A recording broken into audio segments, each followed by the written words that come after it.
You are the royal physician serving in the Madrid palace, and the year is 1834.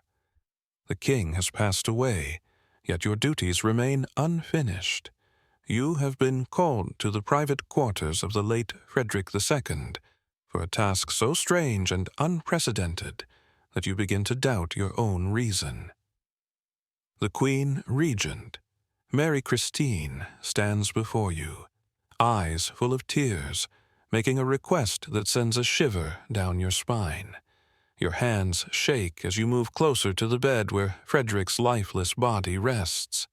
Even in death, the man who ruled Spain with fear for 20 years seems to ridicule you from beyond the veil. However, it is not his face that captures your attention.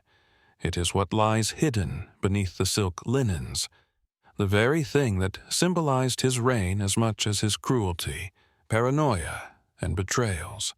The anatomical anomaly that historians would whisper about for generations, yet never dare include in official records.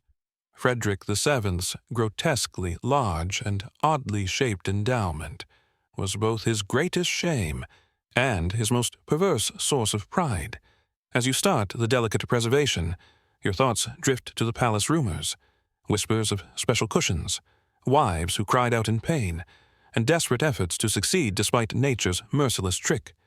You come to understand that you are preserving not just flesh, but the physical symbol of a reign that was itself warped, excessive, and ultimately devastating to all it encountered.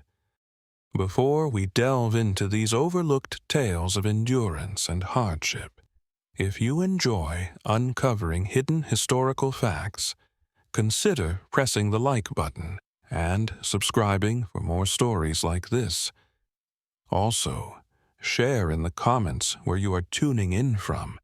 It amazes me that we are uniting to explore these ancient narratives from all corners of the globe, linked through time and space by our mutual fascination with the past.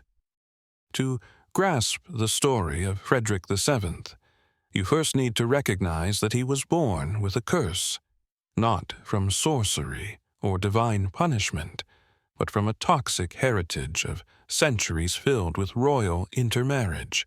The Spanish Habsburgs and Bourbons had spent many generations marrying relatives, cousins to cousins and uncles to nieces, resulting in a genetic disaster marked by mental health issues and physical deformities.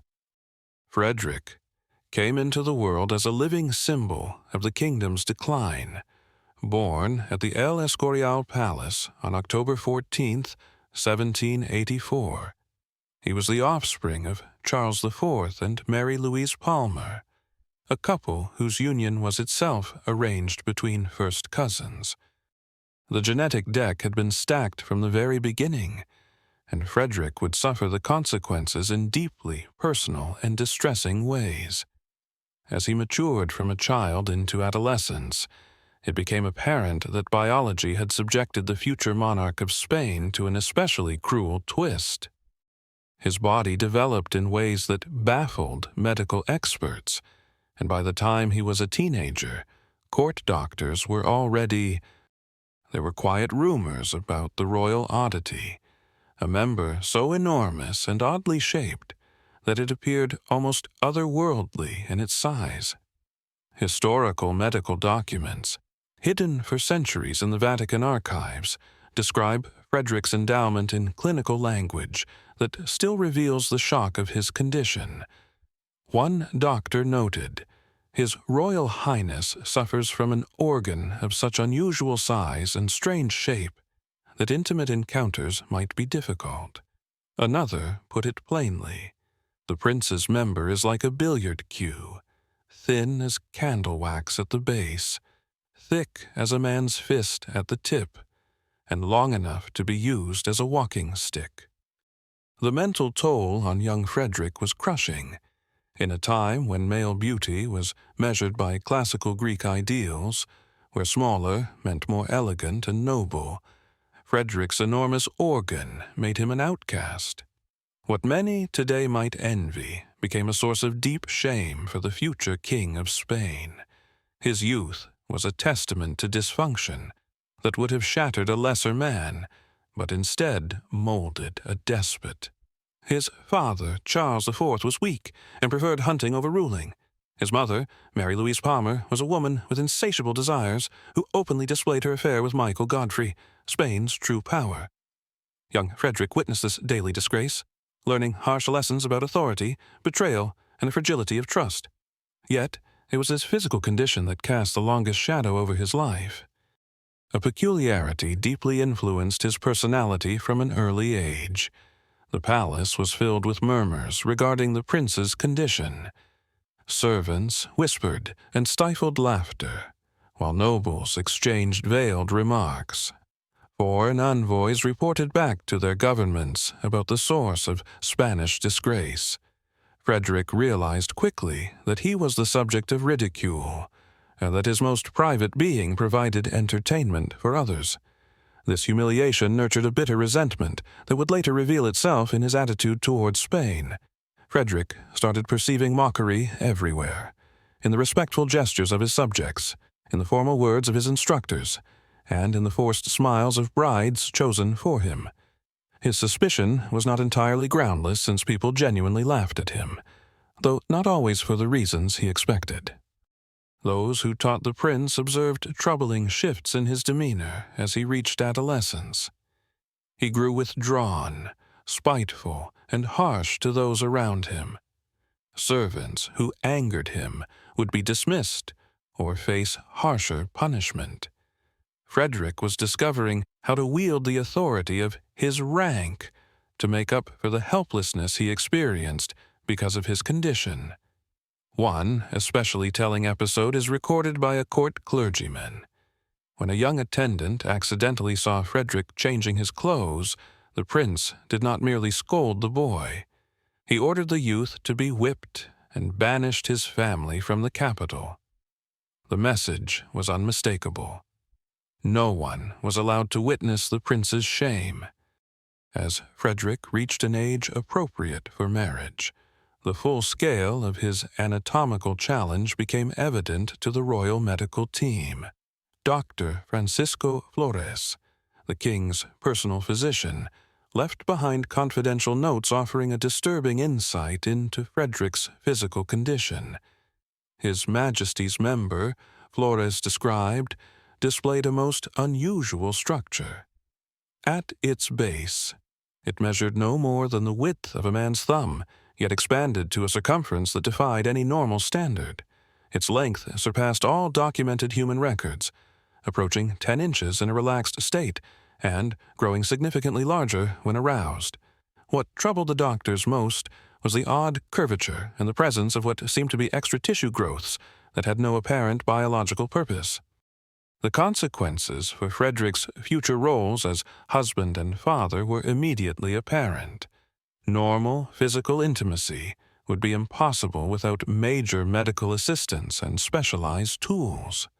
The royal artisans were quietly tasked with crafting what they discreetly termed marital aids, custom-designed cushions and supports, enabling Frederick to engage in sexual relations without inflicting serious harm on his prospective spouses. However, these physical difficulties represented only one facet of the problem. Frederick's condition triggered psychological effects that extended far beyond his private life. He became fixated on potions and elixirs that Frederick promised to either correct his physical issues or improve his fertility. Court alchemists and foreign doctors were secretly brought to Madrid, all claiming to have miraculous treatments, but every attempt ended in failure.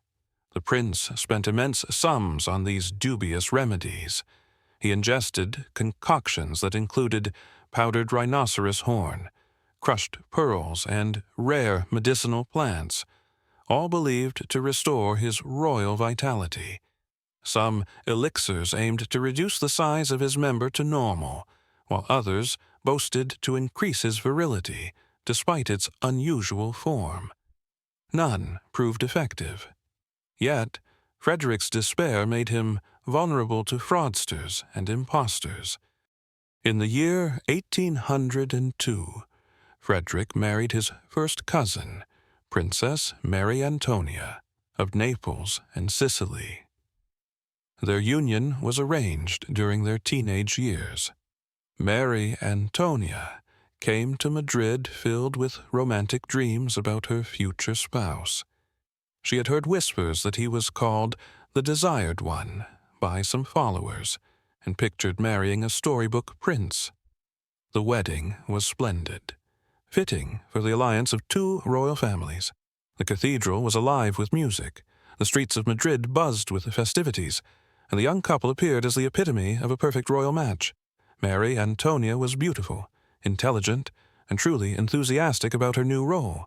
Frederick, on his side, seemed almost ordinary in public, appearing charming, attentive, and suitably affectionate. However, as all royal weddings conclude and the wedding night arrives, the first warning sign appeared when Frederick's valet came to Mary Antonia. Antonia's attendants carried an unusual request. Special arrangements were necessary for the royal sleeping chamber, apparatus that the attendants could not comprehend yet were assured to be typical for royal couples. Custom-designed cushions were delivered, alongside bottles of oils, candles, and various tools that appeared more medical than intimate. Mary Christine, sheltered and pure as many royal brides of her time, understood none of it. Her upbringing had been rigidly religious, concentrating on languages, music, and courtly manners. The fundamentals of married life had been conveyed to her only in the vaguest manner by anxious older women who themselves possessed little knowledge of the specific difficulties she was about to encounter. When Frederick entered the bridal chamber, Mary Christine's first sight of her husband's naked body threw her into hysteria. A lady-in-waiting later recounted the scene. Her Majesty began shouting, as if she had seen a demon. She recoiled against the wall, pointing and wailing, "Monster! Monster!" until everyone feared she had lost her sanity. Frederick's member, described by observers as resembling a massive club with a slender handle, was beyond anything the sheltered princess had ever imagined. The enormity alone terrified her, but the strange shape, with its twists and bends and odd growths along its length, the almost foreign look of the entire organ, was what truly shattered her composure. What followed was far from a romantic wedding night. It resembled more of a medical operation. Frederick's specially trained doctors had to be summoned to explain to the frightened princess what was expected of her. Custom cushions were set in place, oils were applied, and a process began that was closer to surgery than intimacy. Contemporary records, kept secret in private correspondence between court physicians, reveal a scene filled with almost surreal dysfunction. Frederick required a custom-made pillow to support his large member, preventing him from injuring himself during intimate moments. Despite these aids, the experience was so agonizing for Mary Antonia that she needed laudanum to endure it. The emotional toll on both partners was profound. Frederick, already plagued by paranoia and insecurity about his condition, became even more disturbed when confronted with his wife's clear disgust. Mary Antonia, in turn, developed what today's psychologists would identify as severe sexual trauma. She started consuming increasing amounts of laudanum, eventually becoming dependent on the drug as a refuge from the nightmare of her marital obligations. Their efforts to conceive turned into a ritualized horror that repeated itself with tragic consistency. Frederick would call in his doctors, who would prepare the chamber with its specialized apparatus. Mary Antonia would be given enough laudanum to ensure compliance without losing consciousness. The procedure would then begin. trapping them both in an unending cycle of suffering and despair. The encounters were carried out with precise efficiency, after which both individuals would withdraw to different sections of the palace to recuperate from the ordeal. As months stretched into years without a successful pregnancy, Frederick's frustration escalated to unprecedented levels. He became convinced that his wife's evident aversion was somehow hindering conception, and started trying increasingly strange methods to address what he believed to be her feminine frailty.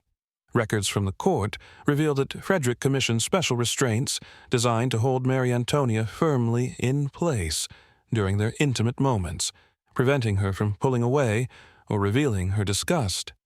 These devices, crafted from leather and silk, were produced by the same skilled craftsmen responsible for the king's saddlery and hunting gear, adding a disturbing element to the royal workshops. Frederick also developed an obsession with scheduling their encounters according to astrological charts and lunar phases. He sought guidance from astronomers, astrologers, and even practitioners of occult arts, who assured him that the stars could be arranged in favor of royal conception. The palace became a gathering place for fraudsters, marketing fertility elixirs, enchanted talismans, and ceremonial rites that claimed to break the curse caused by Frederick's malformed anatomy. One particularly desperate chapter involved Frederick consulting a traveling mystic who professed origins from the Orient.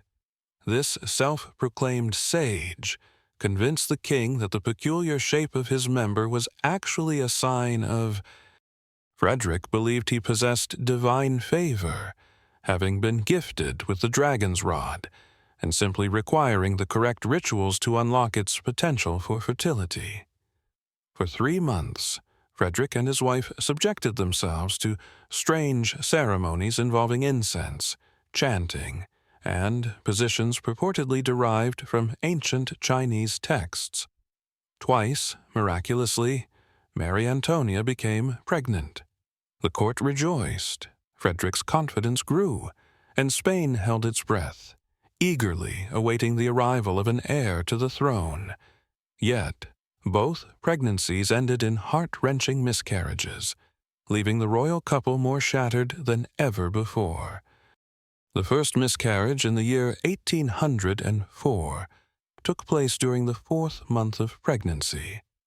Court doctors blamed the unusual strain on Her Majesty's fragile constitution.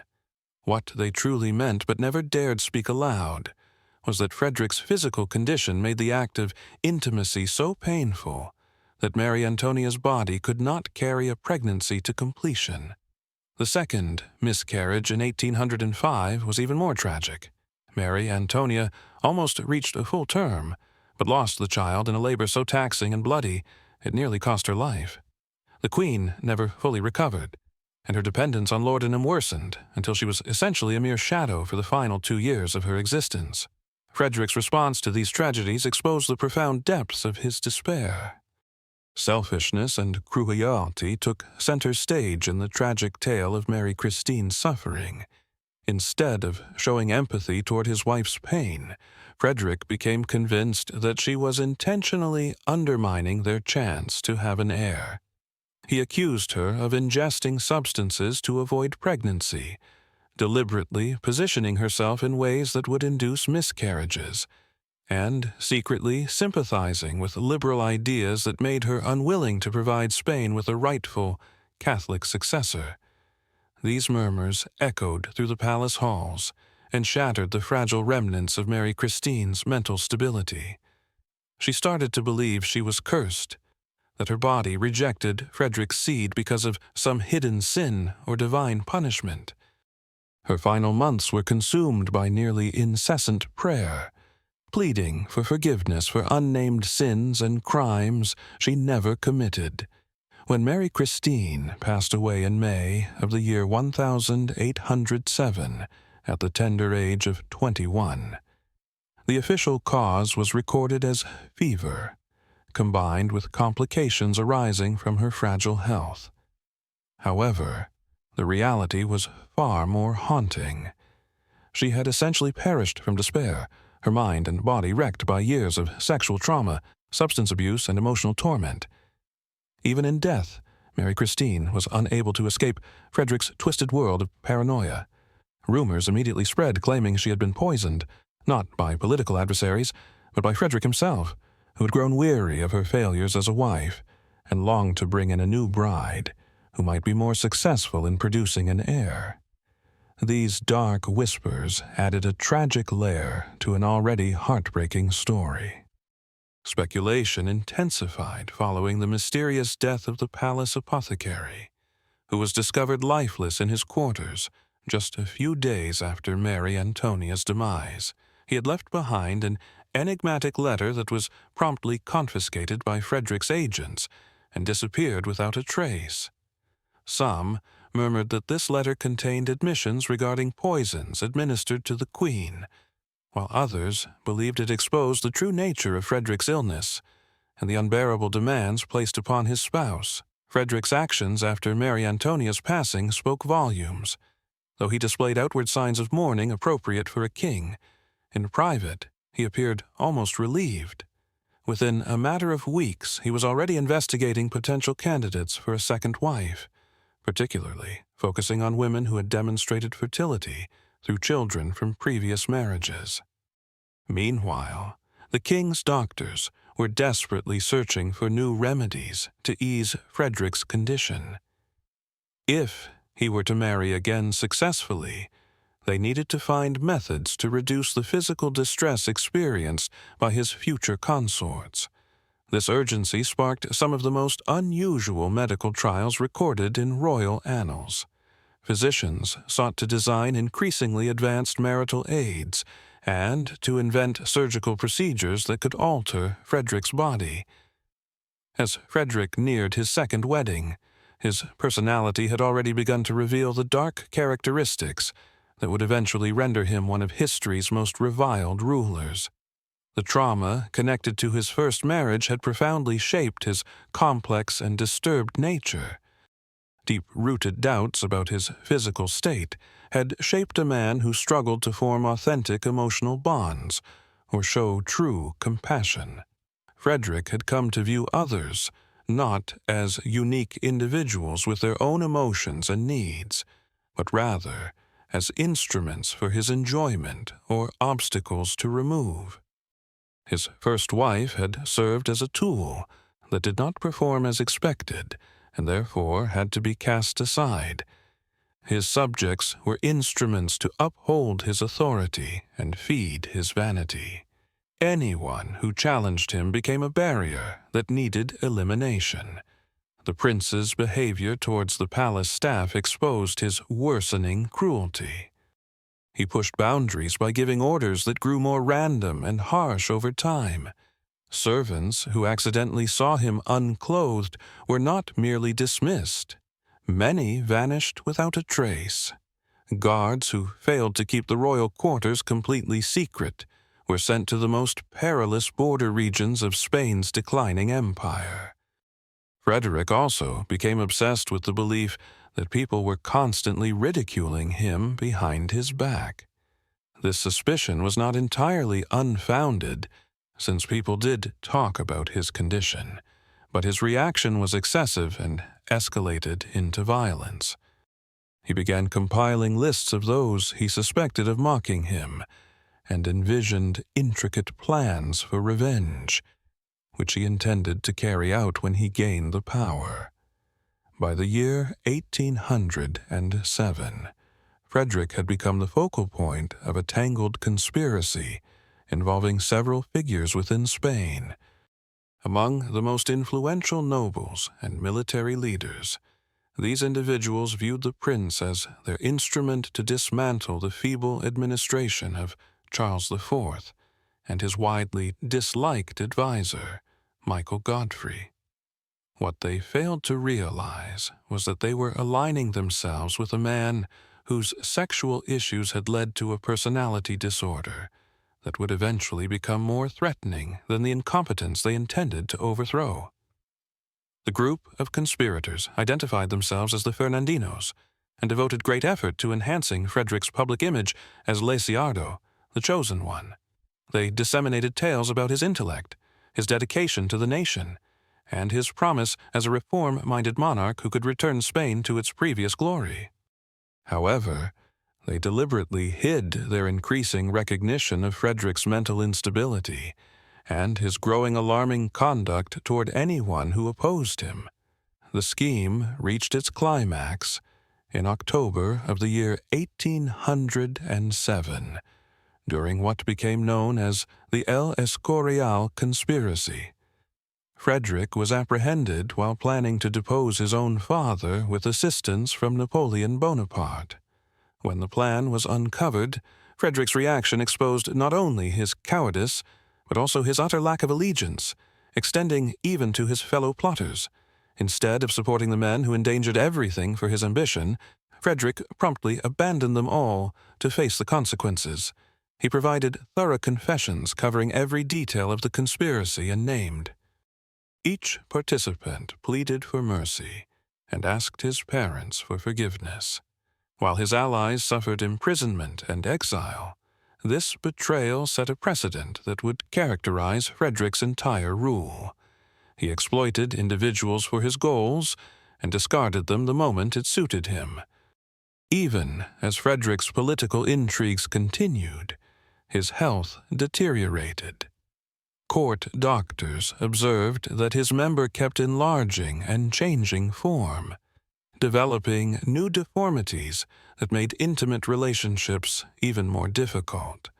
Some medical experts believe that Frederick might have had a rare illness called megaloas, a hormonal disorder causing persistent growth of male anatomy throughout adulthood. Whatever the medical cause, the consequences were obvious. Frederick would require advanced aids and more accommodating wives if he hoped to father an heir. This awareness led to one of the most troubling parts of his later marriages, intentionally choosing women who could be mentally manipulated or physically forced to obey his wishes. Meanwhile, palace artisans had become skilled in devising increasingly complex marital devices. Their workshops, hidden deep within the royal residence, resembled a strange mix of a medical facility and a torture chamber. They created adjustable cushions, restraining devices, and various tools were designed to enable Frederick's intimate encounters while reducing the physical harm inflicted on his partners. The craftsmen involved in creating these instruments swore absolute secrecy, and Frederick ensured their silence through a mix of generous rewards and fearsome warnings.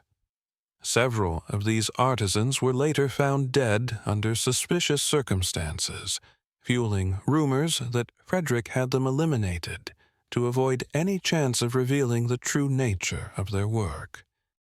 When Napoleon invaded Spain in the year 1808 and compelled Frederick to renounce his throne, the future king found himself in an exceptionally degrading situation.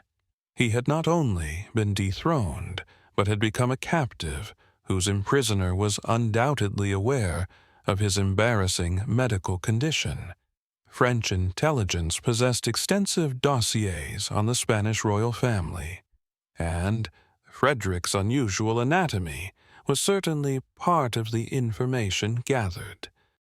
During Frederick's 6 years of confinement at the Château de Valence, French doctors continued medical experiments, studying his condition with scientific interest. These physicians, free from the royal restrictions that had limited their Spanish counterparts, performed examinations and treatments so exhaustive they bordered on torture. The French medical records found in Napoleonic archives centuries later provide the most thorough clinical description of Frederick's condition known to history. Frederick's condition was unlike any ever documented before. Medical experts described a sexual organ so unusually large and distorted that it seemed more fitting for a mythical being than a royal sovereign. French physicians speculated that Frederick's malady resulted from a rare combination of several genetic disorders, all occurring at once, producing what they termed an absolute catastrophe of bodily dysfunction. While imprisoned, Frederick learned about numerous Spanish aristocrats and military commanders risking their lives to bring him back to power. The contrast was striking. Brave warriors fought and died in harsh trenches and rugged mountain paths to reinstate a monarch whose main focus was desperately coping with his personal medical challenges and securing an heir to preserve his troubled lineage. During the years of exile, Frederick poured his efforts into writing long letters addressed to different European nobles, searching for potential brides willing to accept the unique challenges he faced. These handwritten missives expose a man almost entirely detached from the turmoil besetting his nation and wholly absorbed by his private physical struggles. As Spain suffered widespread devastation, Frederick's mind was fixed solely on his forthcoming nuptials and the intimate future they promised. Upon his return to Spain in 1814, the adulation he encountered was unprecedented throughout Europe. People showered him with flowers, wept openly, and bowed down along the route of his carriage. For children born during the conflict, this was their first opportunity to glimpse the monarch for whom their parents had paid the ultimate price. Even the very stones of Madrid appeared to resonate with joyful celebration. During the celebration, Frederick smiled and waved from his carriage. Yet his thoughts had already turned to more personal matters.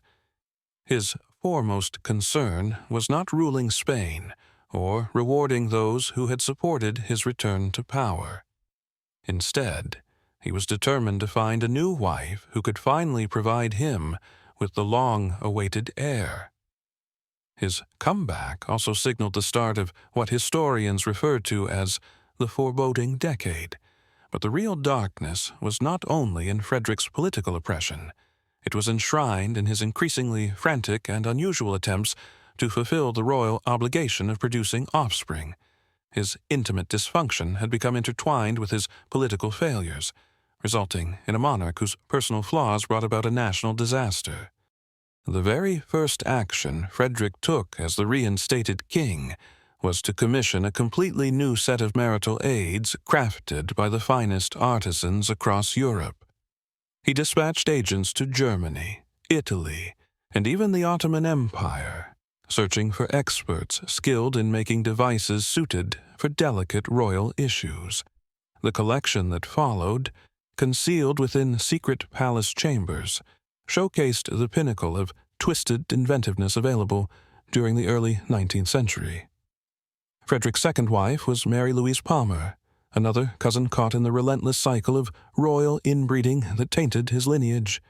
She was 19 when she arrived at the Spanish court in 1816, brimming with the innocent optimism young princesses usually held when entering arranged marriages. The court physicians Mary Christine had already informed her ladies-in-waiting about the unique arrangements needed for the wedding night. Yet nothing could have truly readied Isabel for the harsh reality that awaited her. The wedding itself was an over-the-top Baroque display, intended to hide the increasing despair of a monarch whose rule was becoming closely linked to failure. Frederick stood by the altar dressed in golden fabric, his expression tightly controlled but filled with anxiety. He had spent the week before consulting doctors, alchemists, and even a shadowy figure rumored to be an Ottoman expert in royal troubles who had secretly arrived in Madrid. The wedding night turned into a catastrophe, one that would haunt both individuals throughout their brief time together. Despite all the careful planning, instruments, and advice gathered from specialists all over Europe, Frederick's physical deformity remained an impossible obstacle. The screams heard echoing through the palace corridors that evening were not those of pleasure, but of genuine agony and terror. The servants discovered bloodied linens and shattered furniture, signs of an ordeal resembling a medieval torture rather than a romantic union of nobility. Isabel never managed to recover from that initial night. Courtiers remarked that she developed a noticeable stammer and would visibly recoil any time Frederick entered the room. She began to suffer deeply from the psychological wounds inflicted by those dark hours. What palace doctors referred to as hysterical fits are now understood to be severe trauma. Those attending Mary Christine noted she frequently awoke in terror from nightmares, shouting warnings about the creature tormenting her sleep. Frederick, however, took his wife's fear as a direct affront to his royal honor. His already notorious paranoia escalated as he became convinced that Isabel was colluding with foreign powers to ridicule his condition. He began having her letters monitored. Her meals were tested for toxins, and her private rooms searched for signs of betrayal. The king's inability to perform sexually had morphed into a political mania that poisoned every element of his reign. The demand to create an heir turned into a fixation absorbing both the royal pair and the entire Spanish court. Frederick arranged a series of ever more unusual medical evaluations, assembling doctors, anatomists, and even performers from circuses who claimed to specialize in rare anatomical issues. The palace bedchamber transformed into a lab for sexual experiments that tested the limits of human stamina and respect. One especially chilling record in the confidential journal of a court doctor from this era recounts Frederick's choice to invite foreign specialists to witness his attempts at conception. The desperate king permitted German anatomists and French doctors were invited to observe Frederick's private failures, transforming his marital chamber into a disturbing medical spectacle. These experts recorded extensive notes and created drawings that circulated later among European medical institutions, turning Frederick's sexual dysfunction into a widely discussed academic subject throughout the continent. Mary Christine, exposed to this intrusive medical scrutiny, began to show signs of total mental breakdown. She stopped eating consistently, lost dangerous amounts of weight, and developed a faraway gaze that frightened the servants even more than her previous outbursts. The young queen had become an apparition wandering the corridors of a palace that had turned into her prison. The political fallout from Frederick's personal struggles was becoming impossible to overlook. Spain's American colonies, already rebelling, viewed their monarch's failure to father legitimate heirs as a sign of divine dissatisfaction with Bourbon rule. Revolutionary messages painted Frederick as a sexually incapable despot, whose physical weaknesses reflected his political failures. The king's most private humiliation had transformed into a symbol for independence movement and is stretching from Mexico to Argentina. Frederick's reaction to these threats was typically suspicious and harsh. He initiated a fresh series of purges focused on anyone thought to be spreading rumors regarding his condition or supporting colonial revolts. The Inquisition, which he controlled, played a key role in these brutal efforts. Upon regaining control, he initiated inquiries into accusations of sexual defamation against the monarchy, establishing an atmosphere of fear where even private talks between spouses could lead to incarceration or death. The monarch's fixation on secrecy escalated to ridiculous levels. He commanded the creation of concealed corridors within the palace, allowing him to move between his rooms and Isabel's without being noticed by attendants. He arranged mirrors at calculated angles to catch any eavesdroppers and maintained a network of informants dedicated solely to surveilling palace rumors concerning the royal union. Meanwhile, Isabel's condition steadily worsened due to her husband's sexual abuse, combined with psychological intimidation. The palace doctors observed that she experienced what they referred to as phantom pregnancies, instances in which she showed symptoms of expecting a child, despite the biological impossibility of conception. These occurrences appeared to grant Frederick fleeting glimmers of optimism that were then shattered when reality became clear. The Queen's false pregnancies turned into a tragic irony amidst a court overwhelmed by chaos.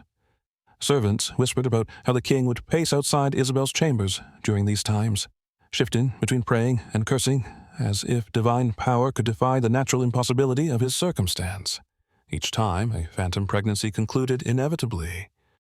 Frederick would fall into deep bouts of depression that incapacitated the government for weeks at a stretch. In the year of 1818, after enduring 2 years of this harrowing marriage, Mary Christine finally found an escape in the only way available to royal women of her time: death. She passed away from what the court physicians tactfully described as nervous exhaustion. However, private correspondence from palace staff hints that she may have hastened her demise through subtle acts of self-inflicted harm. Her final words, as reported by her confessor, were a prayer expressing gratitude for her imminent freedom. Frederick's response to Mary Christine's death exposed the full depth of his mental decline. Instead of mourning, he became convinced that she had been murdered by adversaries who wished to stop him from fathering an heir. He demanded multiple autopsies, sought any sign of poison, and had several of Mary Christine's ladies-in-waiting detained on suspicion of conspiracy. The king's sorrow was indistinguishable from his growing paranoia, creating a vicious circle of anger and distrust that engulfed everyone in his circle. The funeral of Queen Mary Christine turned into a grim spectacle that shocked even Frederick's supporters. The king insisted on viewing her body repeatedly during its preparation, touching the deceased and murmuring about the squandered promise of her womb. He arranged for a death mask to be made and displayed it in his private chambers, where visitors reported witnessing him performing strange rituals before it. He spoke with the expressionless face of his late wife, but Frederick's pursuit of an heir could not be postponed by sorrow or madness. Within a few months after Isabel's funeral, his counselors were already arranging for a third marriage. The main obstacle now was to find a European princess ready to wed a king whose former spouses had met such tragic ends, and whose unusual traits had become infamous throughout the continent. The talks turned out to be more challenging than anticipated. Several prospective brides withdrew after consultations with doctors who had served at the Spanish court. Others demanded extraordinary conditions, including separate living quarters and their own security personnel. Frederick's intimate difficulties had become a diplomatic burden that risked isolating Spain from future partnerships. Eventually, the king's representatives discovered Mary Christine Joseph Amalia of Saxony, a princess whose family faced severe financial troubles, making them willing to disregard Frederick's scandalous reputation. Mary Christine was 24 when she reached Madrid in 1819, older and more experienced than Isabel had been. Yet she shared the same ill-fated hope that marked her forerunners. The third wedding was a toned-down event, reflecting both Frederick's growing age and the court's weariness with royal marriage disasters. There were fewer foreign guests and a simpler setting. The celebrations were marked by a visible sense that everyone involved was simply performing a ritual that had already failed twice before. Mary Christine was better equipped for her challenge than Isabel, having received thorough consultations from Saxon doctors who worked together with their Spanish colleagues. She brought with her a set of medical instruments and remedies, along with a personal physician who specialized in complex marital issues. Her attitude toward the marriage was more clinical than sentimental, viewing her royal responsibilities as a medical puzzle to be addressed with scientific methods. This pragmatic stance proved more effective than Isabel's romantic innocence. However, it could not change the fundamental reality of Frederick's condition. the third marriage settled into a routine of planned attempts at intimacy, carefully arranged and overseen by medical professionals. These encounters felt more like surgical interventions than tender marital displays. Mary Christine meticulously recorded every detail of these meetings, the timing, techniques used, and their results, with the precision of a laboratory researcher. Her clinical detachment appeared to irritate Frederick more deeply than Isabel's fear had. He started to believe that Mary Christine saw him as a medical specimen rather than a spouse. His growing paranoia led him to worry that she was secretly gathering information about his condition for foreign intelligence agencies, the king's network of spies. It was revealed that the Queen kept an extensive exchange of letters with physicians from the Saxon court, sharing what Frederick considered to be secret information about his health. Meanwhile, Spain continued to crumble under the burden of Frederick's mismanagement. The American colonies had declared their independence one after another, taking with them the wealth that had supported the Spanish Empire for 3 centuries. The king's fixation on his sexual problems left him unable to cope with the political and economic disasters destroying his realm. Meetings of the cabinet were delayed when Frederick was experiencing difficulties with his wife, and critical decisions were postponed for weeks as the king sought advice from doctors about new methods to achieve conception. At first, the Spanish people were thankful for Frederick's return, but they soon realized the enormous price they were paying for their reinstated monarch. Revolt brewed in the cities, while thieves ruled the countryside. The king's subjects suffered from hunger as he spent vast sums on sexual remedies and foreign medical experts. Spain had become the subject of mockery across Europe. Its downfall was embodied by a ruler whose most personal weaknesses were now known to all. In the year 1829, after 10 years of a loveless marriage, Mary Joseph accomplished what many deemed impossible. She conceived a child. The announcement caused a sensation throughout the Spanish court and across Europe, where diplomatic observers were filled with rumors and speculation. The story revolves around how Frederick finally overcame his physical challenges. Some believed it was the work of divine forces. Others attributed it to progress in medical science, while the most doubtful whispered rumors of unfaithfulness and questions about the child's legitimacy. Frederick's response to the pregnancy was a mix of intense joy and deep fear. He increased security to safeguard Mary Christine and summoned top doctors from all over Europe. Every religious leader in Madrid was called upon to bless her rooms.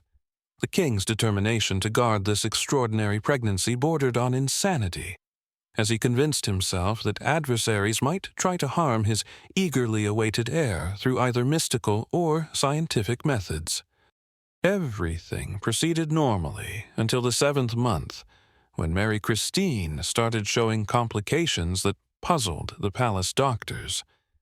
Today's medical understanding suggests she suffered from placental abruption, a condition that could have been treated properly. However, Frederick's interference in her care, demanding consultations with mystics and alchemists, as well as qualified physicians, led to chaos that prevented effective medical action. On the 18th of May, in the year 1829, Mary Christine went into premature labor. The delivery was a dreadful event that left everyone deeply shaken, as Frederick insisted on overseeing everything himself, despite having no medical expertise. Tragically, the baby, a daughter, survived only for a short while. Hours before surrendering to the complications caused by premature birth, Mary Josephine survived the delivery, but never regained her strength, passing away 3 weeks later from what doctors called childbed fever, likely a mix of infection and hopelessness. Frederick's response to this twin tragedy exposed the total collapse of his mental state. He refused to allow either body to be buried, and demanded that the royal physicians keep trying to revive both mother and infant through increasingly strange methods. For nearly a full week, the palace was overwhelmed by the foul smell of decay as the king denied the truth of his loss, insisting his doctors perform miracles to bring them back. When Frederick finally came to terms with the death of his wife and daughter, he sank into a deep depression that worried the courtiers about his survival. He stopped eating, shunned his advisors, and spent his days gazing at the death masks he had commissioned for all 3 previous wives. The king became a ghost in his own castle, while Spain was falling apart around him. Yet, fate had one last cruel twist for Frederick IV. In 1829, at the age of 45, the monarch, who had long struggled to produce a living heir, suddenly faced the prospect of an unexpected 4th marriage. His counselors, eager to secure the future of the faltering kingdom, had identified Mary Christine of Naples as a suitable bride. What they withheld from Frederick until afterwards was the marriage arrangements were already finalized when it emerged that Mary Christine was expecting a child by another man upon her arrival in Madrid. The ceremony, held in 1829, was nothing more than a mock event that deceived no one. Mary Christine appeared clearly pregnant as she walked down the aisle, carrying a baby who could not possibly be Frederick's. However, the king was so eager for an heir that he accepted this blatant dishonesty, convinced that some higher power was answering his prayers in an unusual way. The birth of Isabella II in 1830 should have signified the success of Frederick's pursuit of a successor. Instead, it sparked fresh worries. The king was aware that the child was not his by blood, yet he had to uphold the appearance of legitimacy to protect his family line. His relationship with Mary Christine was based on mutual dishonesty. She acted as though she respected him while he feigned belief that her child was his own.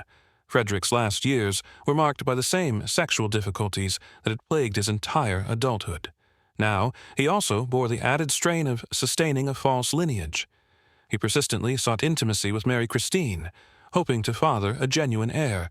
These attempts, observed by the same array of doctors who had witnessed his previous failures, grew increasingly pitiful as his age advanced. The chances of success were growing more and more slim. The paranoia that gripped Frederick's last years revealed itself in shocking ways, even to the cynical courtiers who had endured many years of monarchic madness.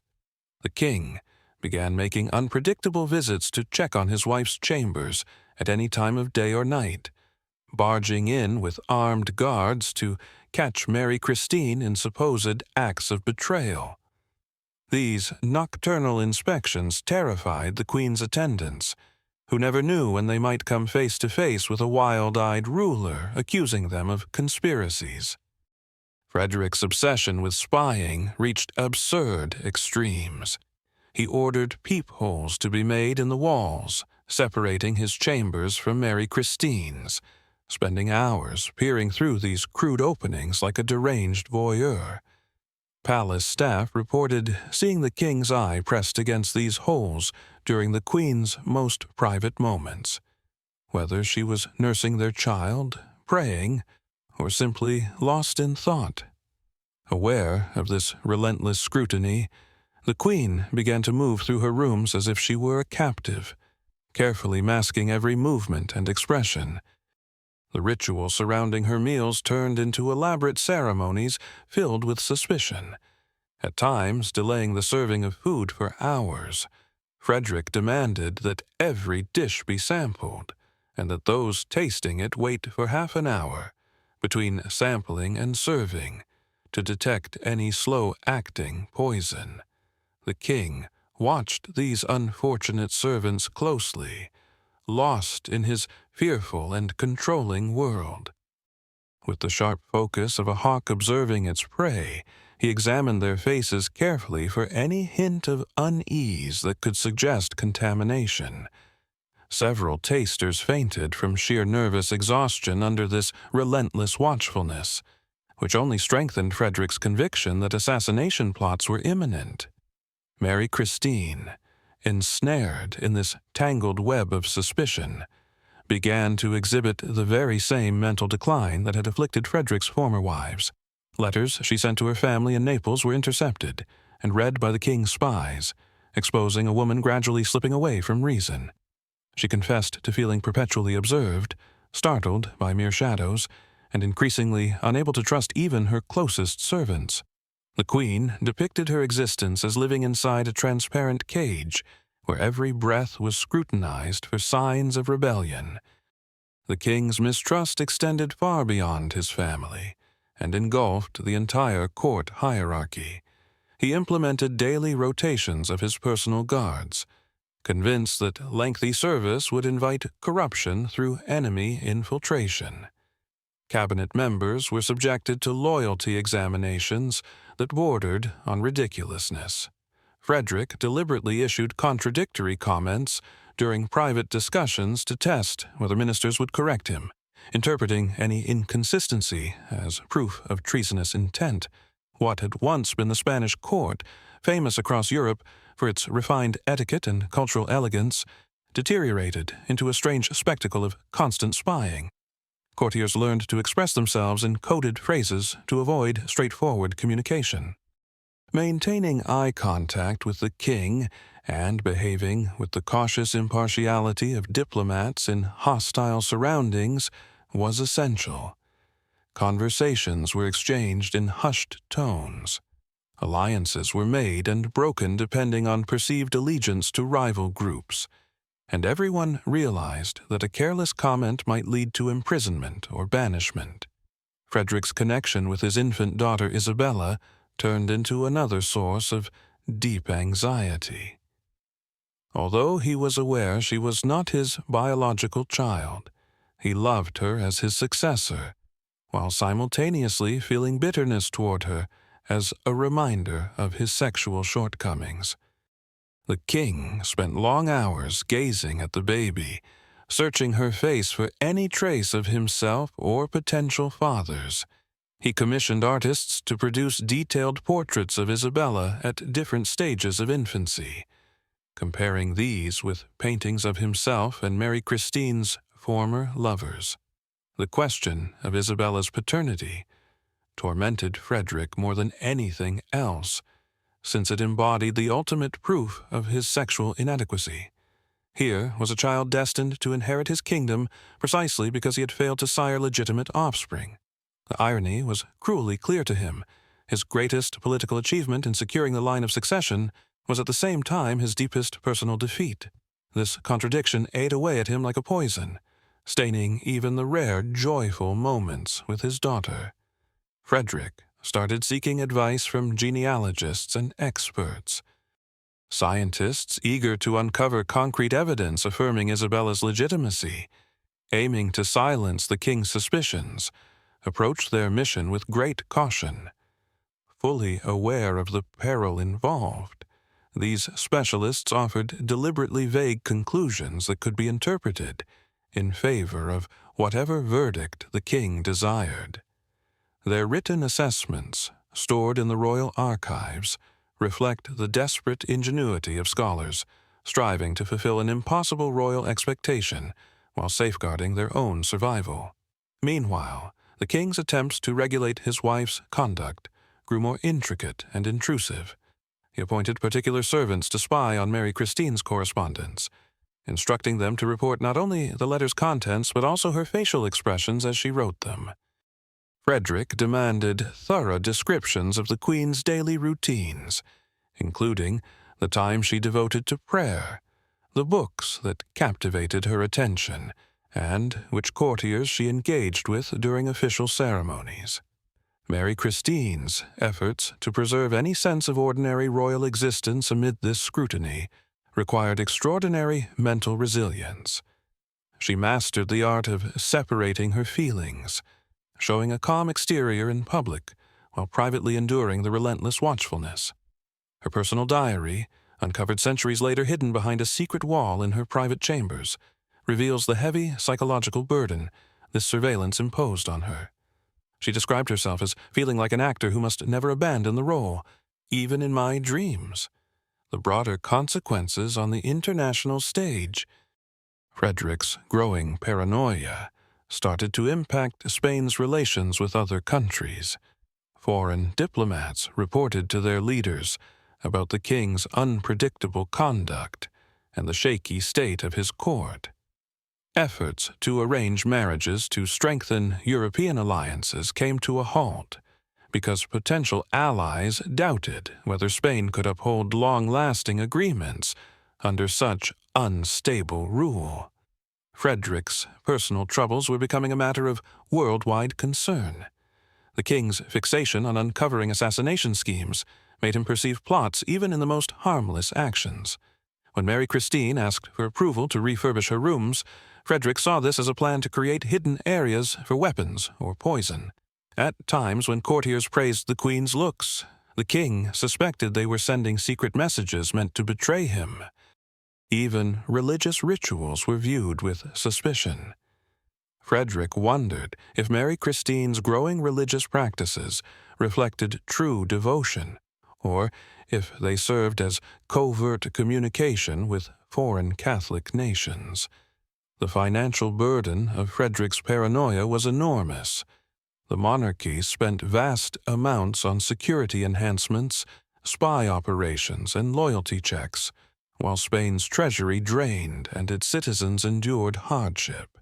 The king ordered the building of hidden corridors throughout the palace, installed complex alarm setups, and continuously maintained them at great expense. Numerous groups of food testers, guards, and servants were employed to guarantee that no single faction could conspire against him. These measures consumed funds that could otherwise have been directed towards tackling Spain's growing financial difficulties. Frederick's health started to decline under the relentless pressure of sustaining his surveillance regime. Royal doctors observed that the king struggled with persistent sleeplessness, digestive ailments, and a condition they described as nervous unrest. His growing paranoia formed a vicious cycle where his anxieties spurred actions that in turn fueled further fears, trapping him in an unending loop of mistrust and distress. The monarch's connections with his remaining family members suffered greatly due to his worsening mental condition. He began distrusting even his closest kin, interpreting routine family interactions as potential dangers. Festive occasions like birthday parties turned into uneasy moments, with Frederick scrutinizing every detail, such as the arrangement of flowers or the choice of presents, for hidden plots. Even his brother Don Carlos, who had stood by him during past troubles, became subject to investigation and constant watchfulness. Mary Christine's attempts to protect their daughter from Frederick's suspiciousness only heightened tensions. The king viewed the queen's protective actions as proof that she was grooming Isabella for leadership under foreign influence. When Mary Christine asked for private moments alone with her daughter, Frederick grew increasingly concerned about what rebellious notions she might be planting in the child's mind. What should have been a simple expression of motherly affection turned into yet another battleground in the king's imagined campaign against betrayal. The palace staff closest to the royal family found themselves caught in impossible dilemmas. They were required to offer detailed accounts of the queen's actions while still appearing devoted and trustworthy. This unbearable pressure led many to develop nervous disorders, causing a high turnover rate among servants that further unsettled the court's fragile balance. Newcomers, unaware of the intricate loyalties and expectations demanded by their roles, often unknowingly triggered Frederick's doubts through innocent errors. Frederick's efforts to uncover the true identity of Isabella's father grew more obsessive and intrusive.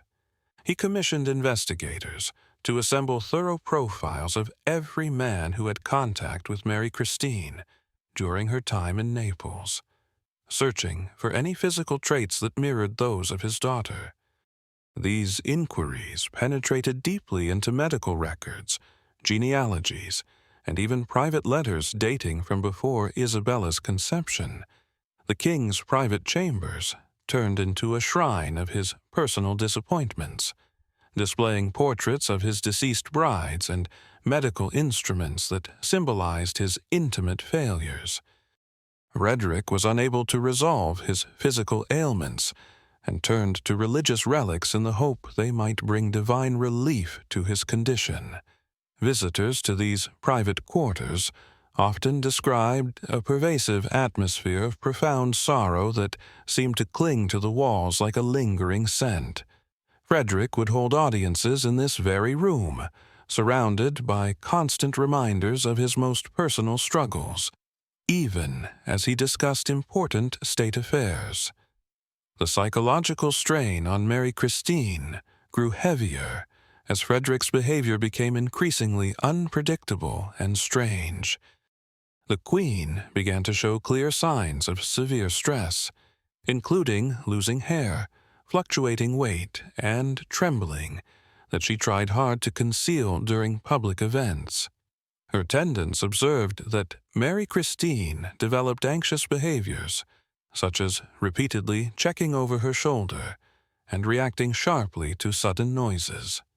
Frederick's growing paranoia reached an extreme point in the year 1832, when he became completely convinced that Mary Christine was attempting to poison him through close physical contact. He demanded that his wife undergo medical examinations before any such interaction, seeking proof of poisons that might pass through skin contact. These examinations took place in Frederick's presence and were performed by royal doctors, marking the ultimate humiliation of what little remained of their marriage. The international community observed Spain's collapse into chaos, with a mix of fascination and horror, as diplomatic circles whispered about the tragic unraveling inside the royal household. Correspondence from this era shows that European nations were actively preparing for the inevitable downfall of Frederick's administration, understanding that the king's personal instability made consistent governance unattainable.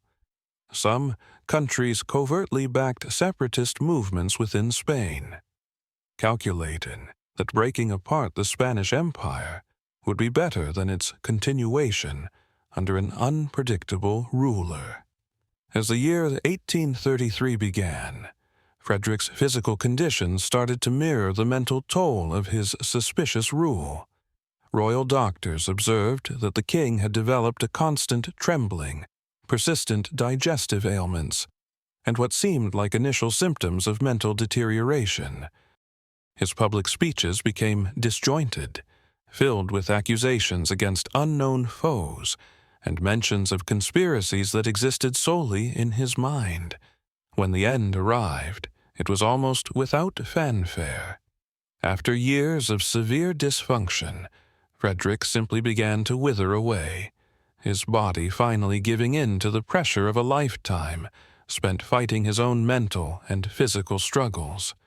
In his final moments, he fluctuated between awareness and confusion, sometimes calling out to his deceased wives, and other times ordering investigations into plots that never occurred.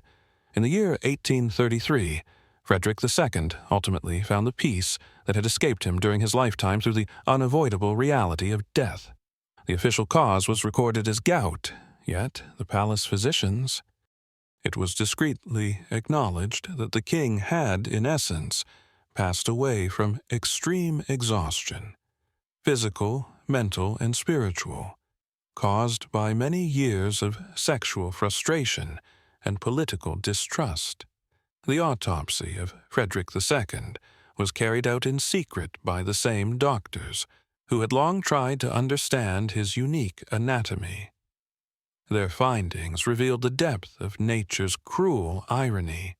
The king's organ, preserved for scientific examination, measured an impressive 14 inches in length and showed significant variation in thickness from base to tip, precisely matching contemporary accounts. More troubling was the discovery of internal scars and deformities that rendered normal sexual activity nearly impossible, shedding light on decades of struggle and dissatisfaction.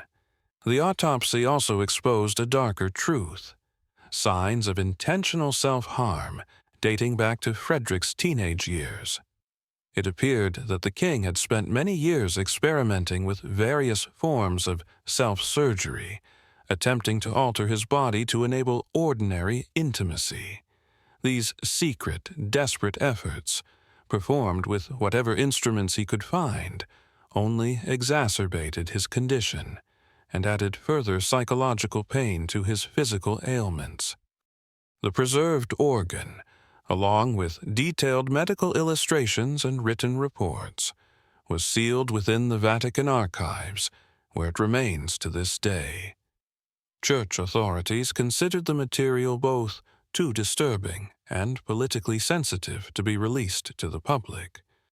These revelations form one of history's most peculiar state secrets. Researchers who have been allowed to examine these documents call them both captivating and deeply disturbing, offering a glimpse into the private torment of absolute authority warped by genetic destiny.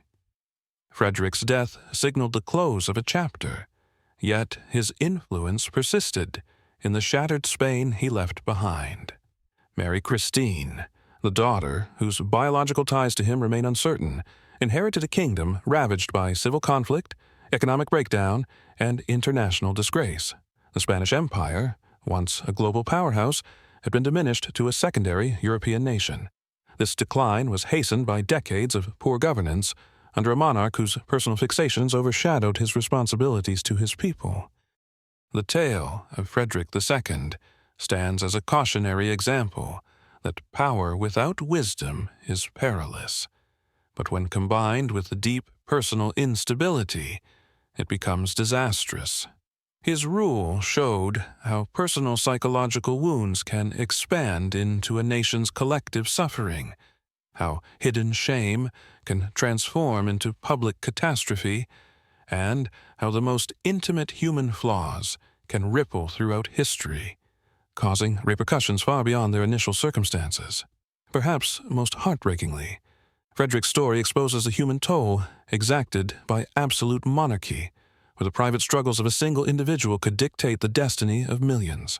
His 3 deceased wives, his dubious daughter, his terrorized citizens, and his devastated realm all suffered the consequences of a hereditary curse.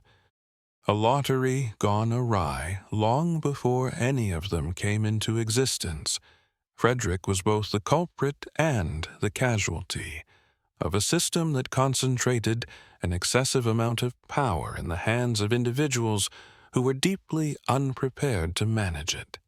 When that royal doctor in 1834 completed his solemn duty of preserving Frederick's physical remains, he likely pondered the bitter irony of this circumstance. Here lay tangible proof of a reign that had devoured all it encountered: spouses, offspring, citizens, and ultimately, the monarch himself. The preserved organ was not merely a medical oddity. It stood as a symbol of the devastating effects of shame, the corruption bred by unchecked authority, and the heartbreaking loss of human potential. Ultimately, Frederick III attained a form of immortality, though not the one he desired. His legacy persisted, not as that of a distinguished sovereign or a triumphant leader, but as a warning about the perils of disguising personal failures as political strength.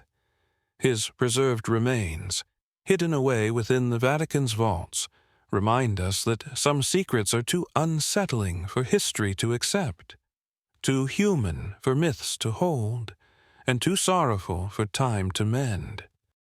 The silken linens that once draped his deformed body now enveloped a kingdom similarly scarred, equally incapable of operating as nature intended. Frederick II had at last found rest, but the Spain he left behind would endure great hardship. For many generations, people struggled to heal from the deep wounds caused by the personal calamities during his turbulent rule.